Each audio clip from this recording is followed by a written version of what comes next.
So we have discussed about the chemical properties of alkali metals now, and now the time to discuss characteristics of compounds of the alkali metals. Means जो alkali metals oxygen के साथ oxides बना रहे हैं, जो halogen के साथ वो अपने हेलाइड्स बना रहे हैं, या फिर वो अदर कंपाउंड्स के साथ अपने जो भी जो अदर कंपाउंड्स बना रहे हैं, जो भी रिएक्शन में प्रोडक्ट बना रहे हैं, उनकी कुछ हम जनरल कैरेक्टरिस्टिक्स को डिस्कस करेंगे. So let's discuss start with the oxides of their alkali metals. Oxides of these alkali metals. अब हमने ये पढ़ा था कि lithium when it reacts with oxygen it forms its oxide Li2O, while sodium when sodium reacts with its oxide it forms sodium peroxide Na2O2, and when potassium reacts with oxygen it forms it's super oxide KO2. तो हमने ये पढ़ा था कि ये सब अपने जो है ऑक्साइड, पेरोक्साइड और सुपर ऑक्साइड बनाते हैं. When lithium reacts with oxygen it forms some amount of peroxide also Li2O2. When sodium reacts with oxygen it forms some amount of superoxide also, but these are the main products. And what about the reactions, or what about the nature of these oxides and their reactions with water? So जब हम इनको water में dissolve करते हैं, when we dissolve these compounds in water, अब मैं इनकी बात करूँ, oxide when reacts with water it forms its base Li plus OH negative. Li plus OH negative. When we dissolve this oxide Na2O2 in water, it forms its oxide Na positive OH negative. Na positive OH negative along with hydrogen peroxide H2O2. Along with hydrogen peroxide H2O2.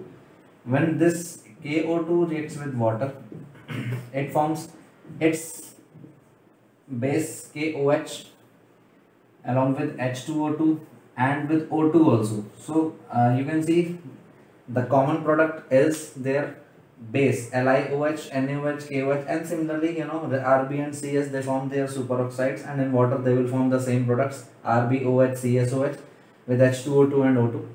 तो इससे हमें क्या एक observation मिल रही है that these oxides, either oxide, superoxide, sorry, peroxide and superoxide, these all are basic in nature. These all are basic oxides, and these are metal oxides. General सी बात है कि ये बेसिक ऑक्साइड्स होने चाहिए.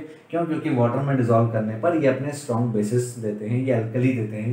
यू ऑल नो इनको alkali metals क्यों बोलते हैं? क्योंकि इन्हीं की वजह से सिर्फ LiOH, NaOH, KOH, these all are soluble in water and they are very strong bases. तो स्ट्रॉन्ग बेसिस हैं, सॉल्युबल इन वाटर हैं, इसलिए उनको नाम दिया गया है एल्कली मेटल्स. ठीक है, तो ये इनकी ऑक्साइड्स का इनकी रिएक्शंस हैं वाटर के साथ, जिससे वो अपने बेसिस बना रहे हैं. अब इन ऑक्साइड्स के बारे में हम और क्या डिस्कस कर सकते हैं? This oxide is diamagnetic in nature. Diamagnetic कोई क्यों होता है? Because it has no unpaired electrons. Na2O2, this is peroxide. This is also diamagnetic in nature. Okay, and this superoxide is actually paramagnetic in nature. This is paramagnetic in nature. इसको अगर हम isolate कर सकें, इसको अगर हम pure form में बनाएं, then we get its color, that is yellow orange. ये yellow orange color का होता है. And these two properties are because of the unpaired electron. इसके अंदर जो unpaired electron है, जो एक odd electron है, because of that electron this is paramagnetic and this is yellow orange colored compound. Okay, अब ये unpaired electron इसमें कहाँ से आ गया? Let's discuss their structure. Oxide is O2 negative. It's only O2 negative, single O. So its configuration will be what? 1s2 2s2 2p6. Okay, 1s2 2s2 2p6, and you can see there is no unpaired electron. Take oxygen 2 negative, there is no unpaired electron, it has fulfilled subshells. Next is O2, Na2O2. Na2O2 means what? Na2O2 means O2 with dinegative, O2 with 2 negative charge. In the fourth chapter, molecular orbital diagram, you have discussed about the diagrams of these oxides with their charges also. तो अगर मैं इसकी बात करूँ तो O2 2 negative का structure भी जो है वो किस तरह से होता है? It has a single bond between them. Peroxide है तो यहाँ पर एक सिंगल बॉन्ड होता है, उनके ऊपर एक नेगेटिव चार्ज होता है. And in that molecular orbital diagram you can draw its diagram and you can see that there is no unpaired electron here. कोई भी अनपेयर्ड इलेक्ट्रॉन नहीं होता. But in case of peroxide, मैं इस peroxide की बात करता हूँ, तो जो पेरोक्साइड हमारे पास है इसमें आप देखें इसका जो फॉर्मूला है ये है O2 with one negative charge, O2 with only one negative charge. Just count the total electrons here. O, atomic number 8, 8 electrons, 2 oxygen atoms, 16 electrons, plus 1 electron of negative charge, 17 electrons. So that means 17 means 8 pairs with one odd electron. So because of that odd electron, its structure is different. It has O with 3 bonds, इसके पास 3 bond होते हैं बीच में, तो हम इसे कह सकते हैं कि ये जो है एक पैरामैग्नेटिक और येलो ऑरेंज कलर्ड कंपाउंड है because of that unpaired electron. So this is all about the characteristics of oxides. हमने क्या देखा कि these all are basic in nature. These two oxide and peroxide are these are diamagnetic in nature. They are colorless also, but the last one, superoxide, is colored and as well as paramagnetic just because of this unpaired electron. Okay, so let's discuss about the second compound, and that is hydroxide.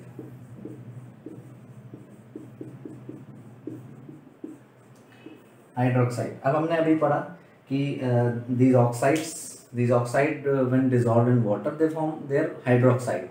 और ये जितने भी hydroxide हैं हम इनको alkali बोलते हैं. And these all alkalis are, ये जितने भी alkalis हमारे पास हैं, they are crystalline solids.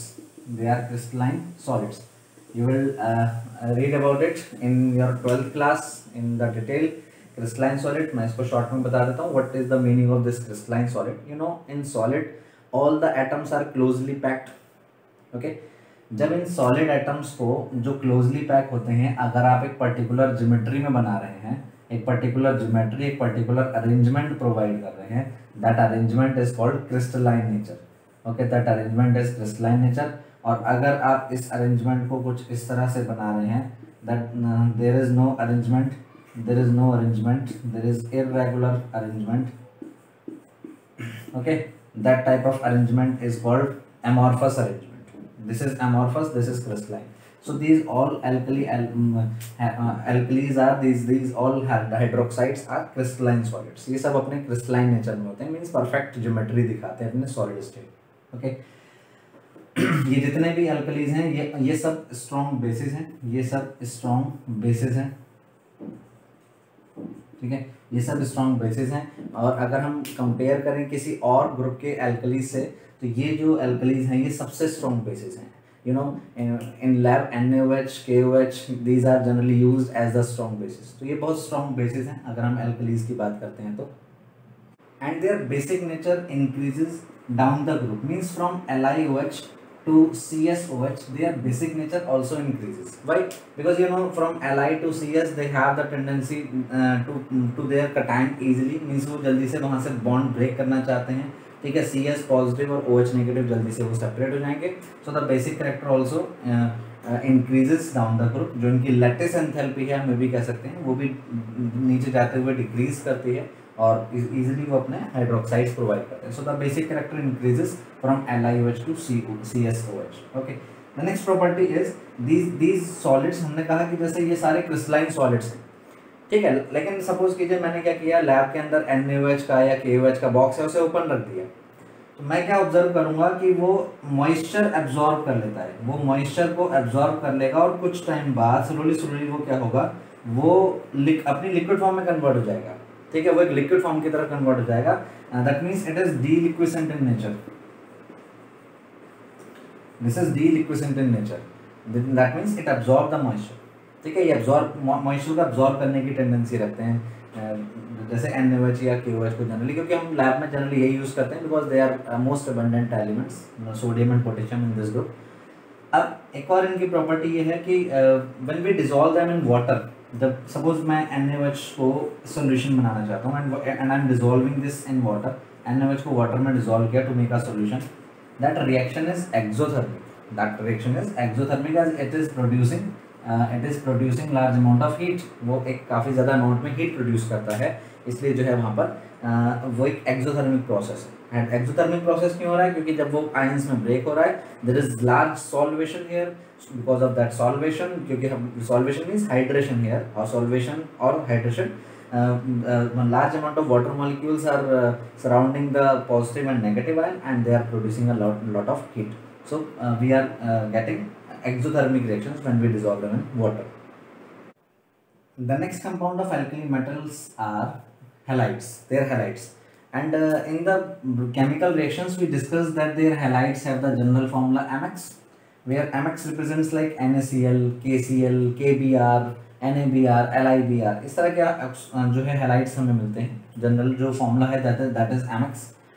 And we have discussed about covalent nature of the alkali metal halides. We know the compounds of Li, the halides of Li like LiCl, LiBr, these all are generally covalent halides. और एक question भी आपसे पूछा है, आपको उसका answer भी देना है कि वहाँ पर जो मतलब हमने ये पढ़ा था कि Li के जो halides हैं they are generally covalent in nature because of the very small size of cation here, while the other metal halides like Na और Br जो other elements के halides हैं they are generally ionic in nature. Most covalent nature जो है वो Li के halides में होता है. Okay, तो that is about the covalent nature. Let's discuss about their enthalpy of formation. Enthalpy of formation means when we have a metal, when we have any alkali metal like an Li, NaK, and when it reacts with halogen X2, that is F2Cl2Br2I2, when it forms Mx, it produces some heat. That reaction is exothermic. The reaction is exothermic. अब बात यह है कि exothermic reaction है तो सबसे ज्यादा जो एक मेटल है अगर वो F2Cl2Br2I2 के साथ रिएक्शन कर रहा है, सबसे ज्यादा हीट उसकी कहां पर रिलीज होगी? हीट कब रिलीज होती है? जब बॉन्ड बनता है. बॉन्ड सबसे स्ट्रॉन्ग कब होगा? जब सबसे छोटा होगा. And the smallest bond is in the case of F. The smallest bond is in the case of F. So in case of F, the reaction will produce largest amount of highest amount of energy. So the order is FClBrI. जो हम negative enthalpy की अगर बात कर रहे हैं, negative enthalpy of formation, जो हमारी नेगेटिव एंथैल्पी ऑफ फॉर्मेशन है वो मैक्सिमम होगी F के केस में. Why? Because of the highest और स्ट्रॉन्गेस्ट लैटिस एंथैल्पी और लैटिस बॉन्ड जो हमारे पास बॉन्ड होगा वो F का सबसे स्ट्रॉन्ग बॉन्ड होगा, फिर Cl का, फिर Br का, फिर I का. ओके, तो इस बॉन्ड की वजह से जो यहाँ पर हमारे पास यहाँ जो ऑर्डर दिख रहा है वो इस तरह से. And just because of that lattice enthalpy,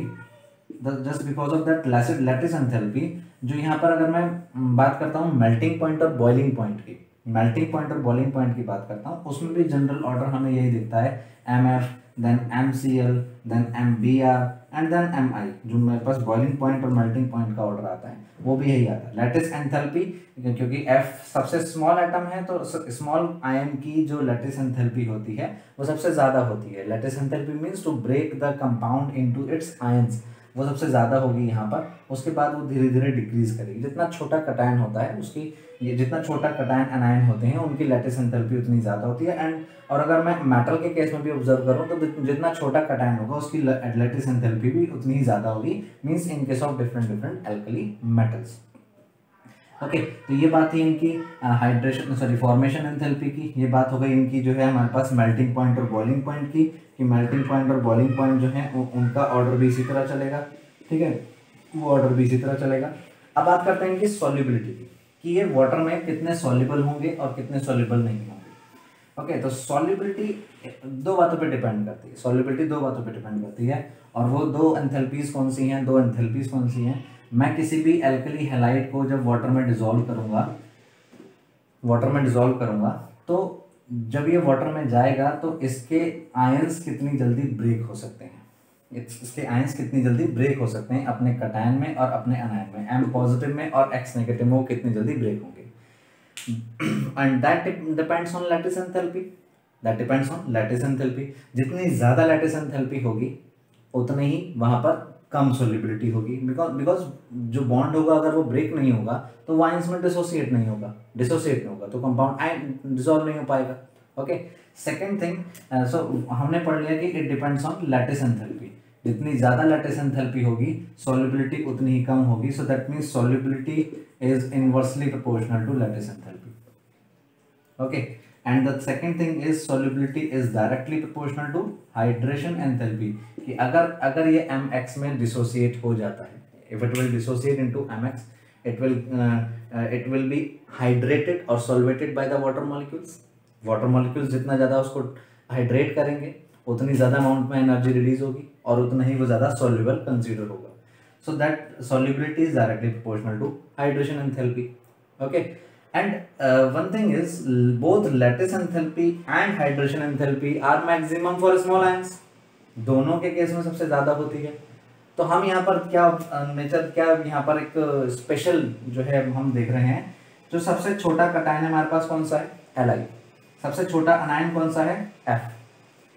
LiF is almost insoluble in water. It is actually it dissolves in organic solvents. LiF ये वाटर में डिसॉल्व नहीं होता। Why? Because of very high lattice enthalpy. Because of very high lattice enthalpy, it is not soluble in water. It is almost insoluble in water. Let's talk about the largest cation, CS, largest anion, I. अब इसकी lattice enthalpy सबसे ज्यादा थी LiF की, तो इसकी lattice enthalpy तो सबसे कम होगी। ओके, तो जल्दी से आयनाइज हो जाएगा, but it has very low hydration enthalpy, very low hydration enthalpy, and just because of this very low hydration enthalpy it is again not soluble in water, almost insoluble in water. So देखिए सबसे छोटा cation अनायन और सबसे बड़ा cation अनायन both are insoluble in water. So that means जो lattice enthalpy और hydration enthalpy का जो रेशियो होना चाहिए वो जो बीच में आ रहा है वो इतना आ रहा है कि वो सब सॉल्युबल होते हैं। जस्ट लाइक सॉल्ट, आप कॉमनली जो है घर पे सॉल्ट को वाटर में डिसॉल्व करते हैं, it easily dissolves.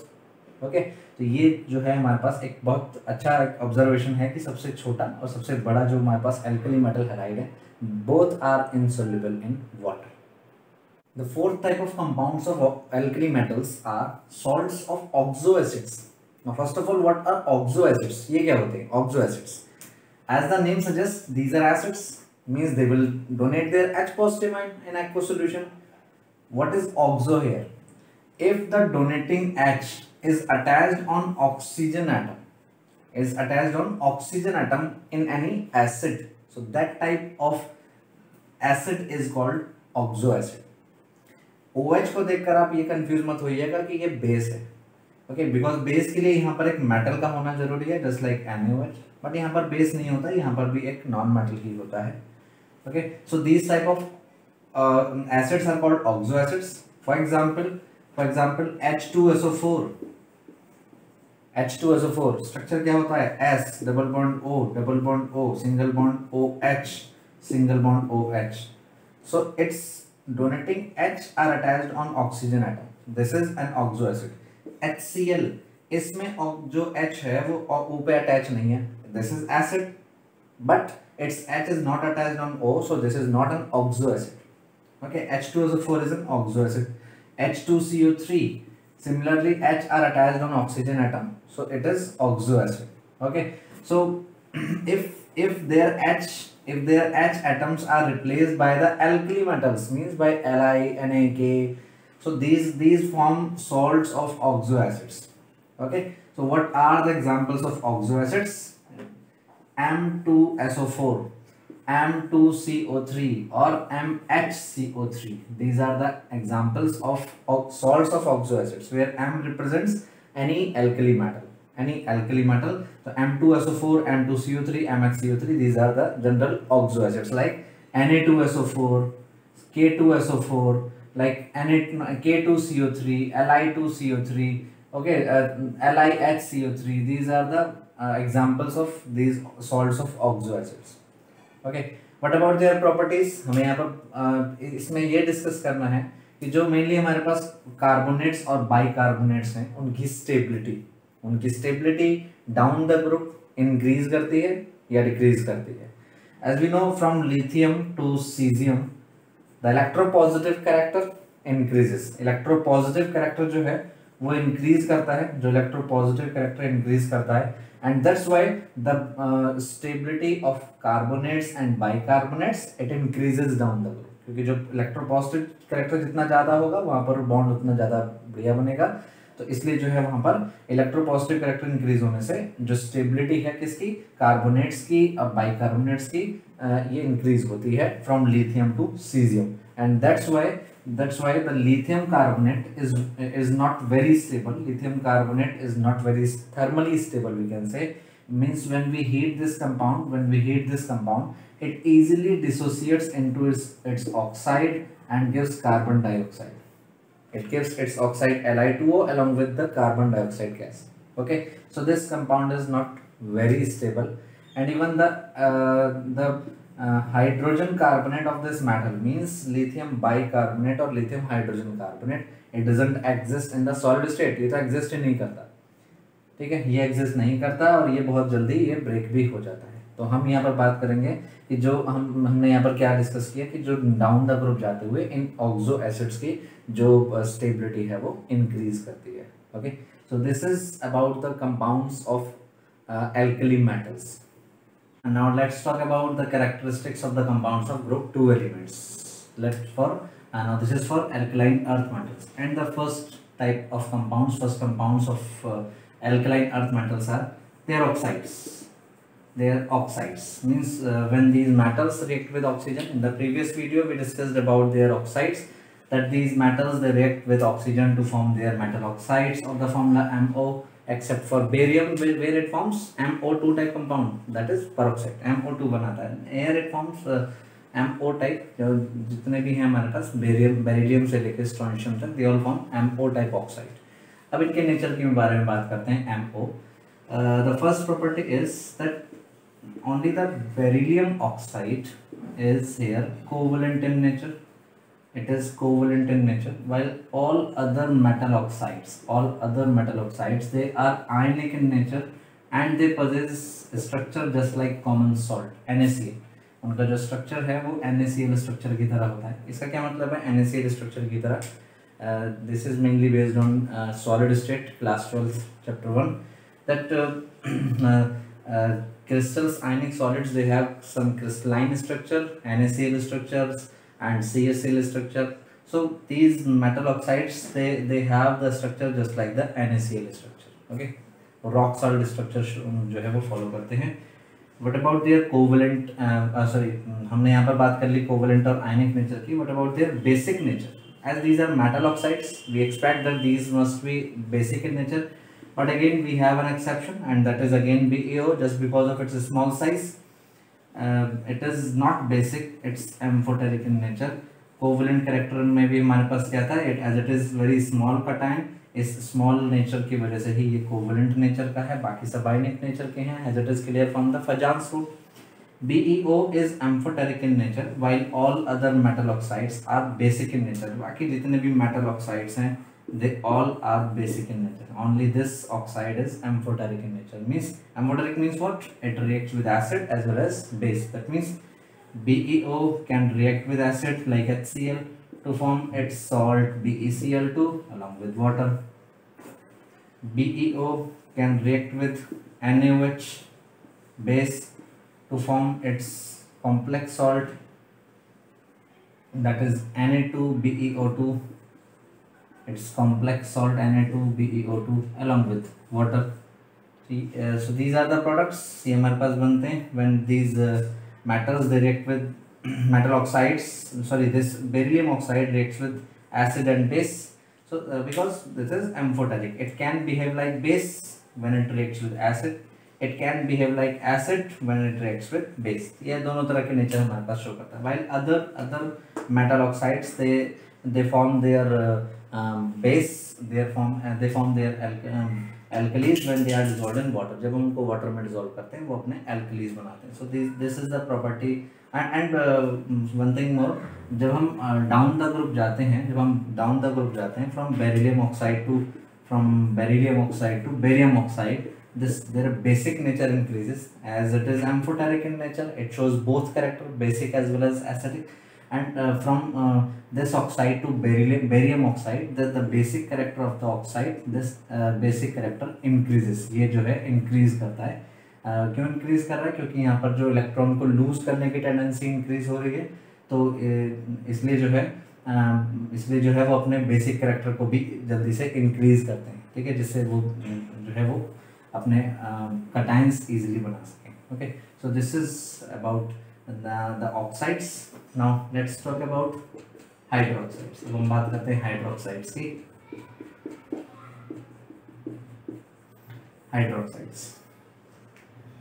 As the name suggests, group 2 elements are alkaline earth metals. So their hydroxides are actually alkalis, water soluble bases. जो इनके hydroxides हैं वो water soluble bases है, alkalis हैं, just like MgOH whole twice, CaOH whole twice. Okay, ये सब जो है हमारे पास वाटर soluble bases हैं. किस तरह से बनते हैं अभी हमने ऑब्जर्व किया, जब इनको वाटर में डिसॉल्व करते हैं तो अभी अपने हाइड्रोक्साइड्स देते हैं, जब इनके ऑक्साइड्स को हम डिसॉल्व करते हैं. ओके, तो ये हाइड्रोक्साइड्स के बारे में. अब हम बात करते हैं कि ये जो हाइड्रोक्साइड्स हैं इनका जो बेसिक नेचर है, हाइड्रोक्साइड्स जो इनका बेसिक नेचर है, from beryllium hydroxide to barium hydroxide, क्या ये बेसिक नेचर इंक्रीज करेगा या डिक्रीज करेगा? जैसे हमने ऑक्साइड के केस में भी पढ़ा, we know this the size of alkaline earth metal increases from beryllium to barium. Size जो है वो इंक्रीज करता जाएगा. ये इतने साइज का है, ये बहुत बड़े साइज का है, अगर हम बात करें काफी बड़े साइज का होता है, तो इलेक्ट्रॉन लूज करने की टेंडेंसी बढ़ेगी. That means it easily dissociate into its cation and easily donates its OH negative ion. So that means basic character जो है इट विल इंक्रीज. ये जो बेसिक कैरेक्टर है वो यहाँ पर इंक्रीज करेगा. ठीक है, basic character increases from beryllium hydroxide to barium hydroxide. ये बहुत इजीली इंक्रीज करेगा. तो हम नीचे जाते हुए देखते हैं जो बेसिक स्ट्रेंथ है वो इंक्रीज होगी. Okay, and what about their solubility. Solubility की बात करते हैं. तो सॉल्युबिलिटी हमने लास्ट टॉपिक में भी हमने जो है डिस्कस किया था बेसिक सॉल्युबिलिटी के बारे में. ठीक, देखिए सॉल्युबिलिटी जो है अब वो दो बातों पर डिपेंड करती है. एक होती है लैटिस एंथैल्पी. लैटिस एंथैल्पी हमने बात की थी पहले भी, और दूसरा हमने बात की थी हाइड्रेशन एंथैल्पी पे.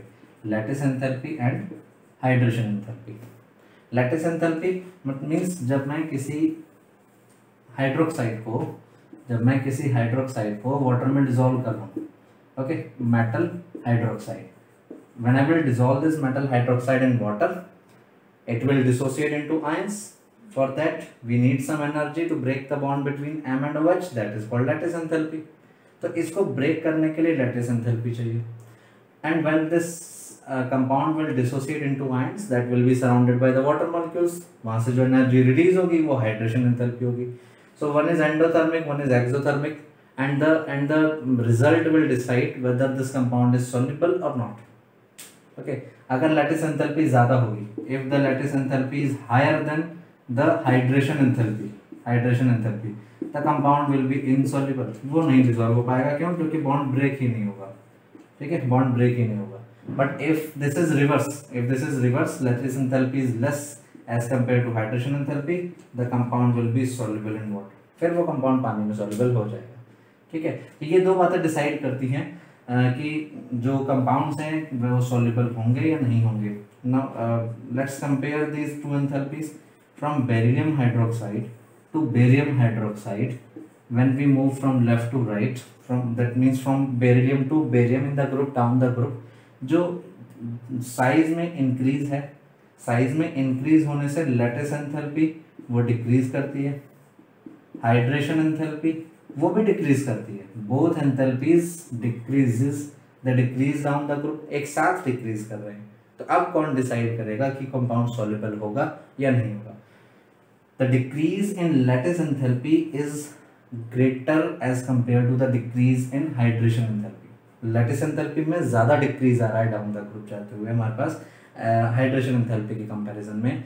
इसलिए बॉन्ड जल्दी से ब्रेक हो रहा है. नीचे वाले कंपाउंड्स का, इधर वाले कंपाउंड्स का बॉन्ड जल्दी से ब्रेक हो रहा है और वो जल्दी से सॉल्युबल हो जाएंगे. So we see the solubility increases from beryllium hydroxide to barium hydroxide. Okay, जैसे जैसे हम डाउन जाते हैं तो लैटिस जो एंथैल्पी है उसमें जो डिक्रीज है वो ज्यादा है हाइड्रेशन एंथैल्पी के कंपैरिजन में. इसलिए अब जो कंपाउंड्स है वो ज़्यादा सॉल्युबल होंगे. So solubility increases from beryllium hydroxide to barium hydroxide. So the third compounds are halides. अब हम इनके हैलाइड्स की बात करते हैं. We know the general formula of the halides are MX2 because of their +2 charge. MX2 can type of halides are formed. So let's talk about their covalent and ionic nature. As we know, beryllium, which is the smallest cation here, again it will form its covalent halide. तो BeX2 जो होगा that will be covalent in nature, while all other halides will be ionic compounds. सिर्फ Be के जो halides होंगे वो covalent nature show करेंगे. Okay, तो ये हम अगेन पढ़ रहे हैं फजान्स रूल के according. Next that is BeF2 and the comparison of its solubility in water with the other fluorides। अगर हम BeF2 की बात करते हैं तो सिर्फ यही जो कंपाउंड है वो वाटर में soluble होता है, while all other fluorides are insoluble in water। अब इसकी solubility क्यों ज़्यादा होती है? As we have discussed, solubility depends on lattice enthalpy and hydration enthalpy। solubility ज़्यादा है, that means क्या होगा? its hydration enthalpy is very high just because of again its small size। जो Be2 पॉजिटिव है इसकी जो हाइड्रेशन एंथैल्पी होगी वो बहुत हाई होगी, और हाइड्रेशन एंथैल्पी हाई होने से ही जो कंपाउंड है वो सोल्यूबल होगा। Okay, so this is the another property। Let's talk about their hydrated salts। means these halides have a very unique tendency to form their hydrated compounds, hydrated salts। तो hydrated salts means they absorb the water molecules. वो क्या करते हैं, जैसे कि हमारे पास है compound MgCl2, when it is dissolved in water it forms its hydrated form MgCl2 octahydrate dot 8H2O। ये हमारे पास बनाता है hexahydrate of strontium chloride also, and this is dihydrate of barium chloride। and in some reactions you will see anhydrous CaCl2 is used as a strong dehydrating agent। वो कहीं से भी moisture को absorb करने में बहुत ज़्यादा यूज़ में आता है। कैल्शियम क्लोराइड इसको हम जनरली यूज़ करते हैं। तो ये हमारे पास हैं कुछ हाइड्रेटेड सॉल्ट्स, और जो हाइड्रेशन की जो पावर है वो नीचे जाते हुए डिक्रीज कर रही है जैसे जैसे सॉल्ट का साइज इंक्रीज कर रहा है। ओके, तो अब हम यहाँ बात करते हैं जो बेरिलियम के क्लोराइड हैं, बेरिलियम के chloride, because they will be covalent in nature while all other salts. जैसे हमने बात की कि बेरिलियम के जो हैलाइड्स होंगे वो कोवलेंट होंगे। So in case of chlorides only the beryllium chlorides are covalent, so they show their structures in the polymeric form or in the dimeric form। वो इस तरह के स्ट्रक्चर शो करते हैं। so जब हम इसको सॉलिड स्टेट में देखते हैं तो इसका जो बेरिलियम क्लोराइड है वो एक पॉलीमेरिक फॉर्म दिखाता है। This is polymer of the BeCl2। ये एक पॉलीमेरिक फॉर्म है। इस पॉलीमर में हम देखेंगे कि दो तरह के बॉन्ड आपको दिख रहे होंगे। तो ये क्या है कि बेरिलियम के प्लेन में Cl और Cl है। दैट मीन्स बेरिलियम अगर इसी बोर्ड के प्लेन में है तो Cl ऊपर है और Cl नीचे है, और इसी तरह से ये जो है हमारे पास बॉन्ड है। But these bonds are called what? Above the plane and below the plane. तो यहाँ जो Cl है वो इस बोर्ड से पीछे की साइड में है, इसलिए ये जो हमारे पास अवे द प्लेन जो है बॉन्ड रिप्रेजेंट कर रहा है, और ये जो Cl है ये अबव द प्लेन है। मीन्स अगर बेरिलियम यहाँ पर है तो Cl आगे की साइड होगा। ठीक है, Cl आगे की साइड होगा तो ये अबव द प्लेन है। और यहाँ पर हमारे पास कुछ बॉन्ड कोवलेंट और कुछ कोऑर्डिनेट होते हैं जिसको हम यहाँ पे भी समझेंगे। It also exist as dimeric form the vapour state. ये अपना डाइमर बनाता है। तो डाइमर जब हम देख रहे हैं यहाँ पर तो देखेंगे कि एक BeCl2 और दूसरे BeCl2 ये एक दूसरे से जुड़े होते हैं विद अ कोऑर्डिनेट बॉन्ड। यहाँ पर ये कोऑर्डिनेट बॉन्ड बनाता है because Cl has 3 lone pairs. तो इसका एक लोन पेयर जो है वो बेरिलियम की तरफ कोऑर्डिनेट हो जाता है, ये Cl बेरिलियम की तरफ कोऑर्डिनेट हो जाता है। तो डाइमर फॉर्म में बेरिलियम को एक कोऑर्डिनेट बॉन्ड मिल रहा है, जबकि यहाँ पर जो है बेरिलियम को 2 कोऑर्डिनेट बॉन्ड मिलेंगे and it's octet will be complete. But in this case octet is not complete. ये 4 से 6 की तरफ पहुँच रहा है, 6 इलेक्ट्रॉन्स कंप्लीट हो रहे हैं। When we increase the temperature to 1200 और मोर then this compound converts into its monomeric form। ये simple BeCl2 में convert हो जाता है which has a linear structure। so this is the monomeric form of BeCl2। monomer है simple। तो ये हमारे पास जो है हैलाइड्स की प्रॉपर्टीज हैं। चलिए बात करते हैं हम सॉल्ट्स ऑफ ऑक्सो एसिड्स की। तो ऑक्सो एसिड्स हमने पिछले टॉपिक में भी डिस्कस किया था। In case of alkali metals कि oxo acids means the acids which have their donating H attached on oxygen atom. जिनके डोनेटिंग एच जो होते हैं वो ऑक्सीजन के पास अटैच होते हैं, उन्हें हम ऑक्सो एसिड्स कहते हैं। और ऑक्सो एसिड्स के हमारे पास जो है अगर उनके एच को रिप्लेस करके एल्कलाइन अर्थ मेटल को प्लेस कर दिया जाए then this types of salts are called salts of oxo acids. जैसे मैं बात करूं carbonates, sulphates, nitrates, bicarbonates, these all are the salts of oxo acids।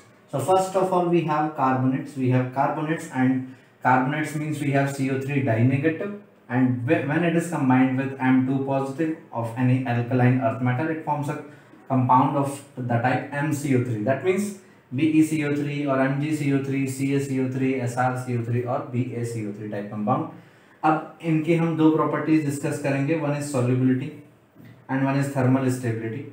Solubility की बात करते हैं, हम कई बार पहले भी डिस्कस कर चुके हैं। Solubility depends on two factors, one is lattice enthalpy and another one is hydration enthalpy. Lattice and hydration enthalpy सही। अब जैसे BeCO3 से लेकर BaCO3 तक है सही।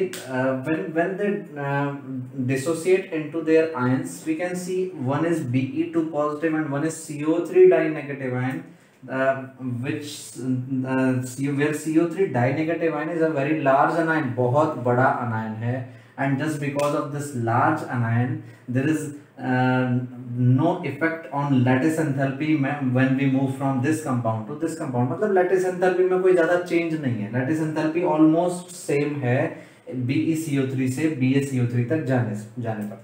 that means lattice enthalpy here will not decide the solubility, क्योंकि इतना बड़ा जो अनायन है वो उसको ओवरकम कर रहा है, तो lattice enthalpy ऑलमोस्ट सेम रहती है। now which will decide the solubility?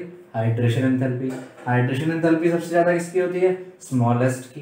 तो स्मॉलेस्ट आयन कौन है? Be2 positive. So that's why Be2 positive has highest solubility and this solubility decreases up to BaCO3. So hydration enthalpy is deciding the solubility here. Next come to the thermal stability. What is this thermal? Thermal means heat stability. When we are providing heat to these carbonates, तो कितने temperature पर जाके वो dissociate होंगे? किस temperature पर? Means ये जो हमारे पास रिएक्शन दिख रही है MCO3 से, जब मैं किसी भी इस कार्बोनेट कंपाउंड को व्हेन आई विल हीट, मैं जब इसको हीट करूंगा, they will dissociate into their metal oxide form along with CO2 gas. Like BeCO3 will give BeO plus CO2। इसी तरह से हमारे पास जो यहाँ रिएक्शन है, जो हम यहाँ पर देखेंगे, इसकी जो इस रिएक्शन से डिसाइड होगी थर्मल स्टेबिलिटी। थर्मल स्टेबिलिटी कैसे डिसाइड हो रही है? देखिए, थर्मल स्टेबिलिटी इस बात से डिसाइड होगी कि ये जो कंपाउंड्स हैं, इनमें से जो भी कंपाउंड है वो जब हीट किए जाएंगे, when I will heat this compound it will give BeO plus CO2। When I will heat any of the carbonate compound like BaCO3 will give BaO plus CO2। Okay, तो ये reaction decide करेगी इनकी stability. कैसे decide करेगी? इनमें से जिसका भी ऑक्साइड सबसे ज्यादा स्टेबल होगा वो कार्बोनेट अपने ऑक्साइड में सबसे जल्दी कन्वर्ट होने की टेंडेंसी रखेगा। तो अगर BeO which is most stable oxide of all these alkaline earth metal oxides, तो इसके मोस्ट स्टेबल होने का मतलब है कि BeCO3 की टेंडेंसी सबसे जल्दी अपने ऑक्साइड में कन्वर्ट होने की है। So that's why it has least stability here.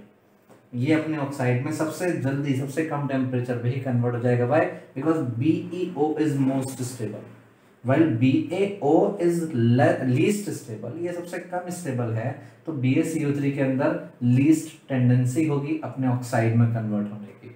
Okay, और इन ऑक्साइड्स की स्टेबिलिटी कौन डिसाइड करेगा? Their electropositive character. जितना छोटा कट है उस हिसाब से हम यहाँ पर मतलब उनकी पॉजिटिव डेंसिटी डिसाइड करती है। ओके, तो ये हमारे पास थर्मल स्टेबिलिटी का ऑर्डर है कार्बोनेट्स का। तो सल्फेट्स की अगर हम बात करें तो सल्फेट्स का जो जनरल फॉर्मूला है वो आप देख सकते हैं MsO4 है। That means it is like BeSO4, MgSO4, CaSO4, SrSO4 strontium sulphate and BaSO4। तो उसी तरह से हमारे पास यहाँ पर सल्फेट्स है जैसे कार्बोनेट्स है, and these are quite stable to the heat. That means ये सब जितने भी हैं वो सब स्टेबल हैं, थर्मल स्टेबिलिटी इनकी काफ़ी हाई है। So we will not talk about thermal stability, but we are talking about solubility है। सॉल्युबिलिटी कैसे डिसाइड होगी? And the concept is same to that of carbonates.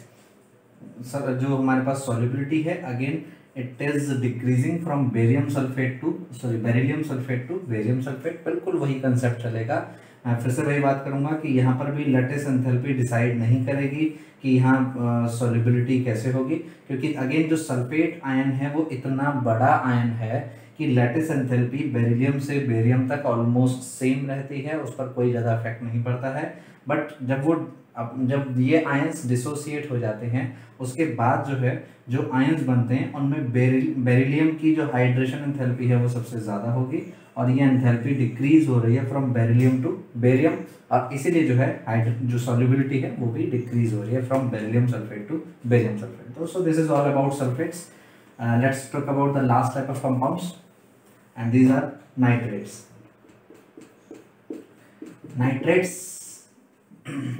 Nitrates कैसे बनेंगे? जब हम HNO3 नाइट्रिक एसिड के H को हटा के किसी एल्कलाइन अर्थ मेटल को लगा दें, so the general formula will be like MnO3 whole twice, MnO3 whole twice। तो हम MnO3 whole twice की बात करें तो इसमें हम जैसे हीट करेंगे, जैसे मैं मेटल सल्फेट की बात करूं उसमें मैं रिएक्शन उसकी मैं यहाँ लिख देता हूँ। मेटल सल्फेट को जब हीट करते हैं तो हमारे पास जो कंपाउंड मिलता है वो मिलता है metal oxide plus sulphur dioxide plus O2, ये हमें मिलता है। ठीक है, मेटल सल्फेट को जब हम हीट करते हैं, उसमें हम स्टेबिलिटी की बात कर रहे थे जब, तो ये हमें कंपाउंड मिलते हैं। जो भी सल्फेट होगा वो अपने इन कंपाउंड्स में कन्वर्ट होगा। When we talk about metal nitrates, ये बनते कैसे हैं? मेटल नाइट्रेट्स की हम प्रिपरेशन कैसे कर सकते हैं? तो इनकी प्रिपरेशन का तरीका ये है कि मेटल कार्बोनेट जो आपके पास होगा, मेटल कार्बोनेट, इसको आप हीट कीजिए, इसको रिएक्शन कराइए HNO3 के साथ। Okay, this compound when reacts with HNO3 it forms it's nitrate MnO3 whole twice along with carbon dioxide along with water. Okay, ये प्रोडक्ट बनते हैं। तो दैट M में भी एनी एल्कलाइन अर्थ मेटल, और ये हमारे पास प्रोडक्ट मिल रहे हैं इसमें। And what will be the thermal decomposition of this metal nitrate? अब हम MnO3 whole twice इसको हीट करें तो उसी तरह से हमारे पास मेटल ऑक्साइड मिलेगा प्लस NO2 गैस मिलेगी प्लस ऑक्सीजन गैस मिलेगी। तो ये हमारे पास मेटल नाइट्रेट की रिएक्शन है जब हम उसको थर्मली डिकम्पोज करते हैं, जब हम उसे हीट करते हैं। ठीक है, तो ये मेटल नाइट्रेट्स के बारे में अगर मैं बात करूँ उनके हाइड्रेटेड फॉर्म की, तो only the magnesium nitrate forms hexahydrate compound. इसके अलावा कोई भी जो नाइट्रेट है वो अपना हाइड्रेटेड कंपाउंड नहीं बनाता है। So these are the properties of the compounds of group 2 elements. That's it, thank you so much.